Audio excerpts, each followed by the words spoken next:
Just received the news less than an hour ago that the President Duterte, has withdrawn the Philippines from the ICC. Kudos to him for standing up for the Philippines because hindi naman siguro tama, ginaganyan na lang tayo, tinatrato tayo ng mga dayuhan na akala mo naman hindi tayo marunong dito, hindi tayo nakakaintindi, tayong inuutusan kung ano-ano pinagsasabi tungkol sa atin. Gagawin nila yung gusto nilang gawin, pero huwag nila sasabihin na kasama tayo at hindi tayo papayag na ay ganun ang trato sa atin. At saka minamata tayo nitong mga puti. We are a mature, sovereign nation with our own ways of doing things, and it is not for them to judge us because we do not judge them.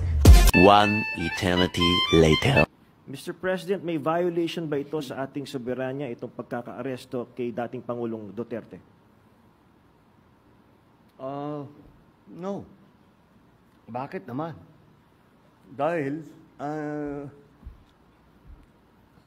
consistent naman tayo. Hindi tayo tumutulong sa investigasyon ng ICC. Wala tayong meron tayong contact sa kanila, natural.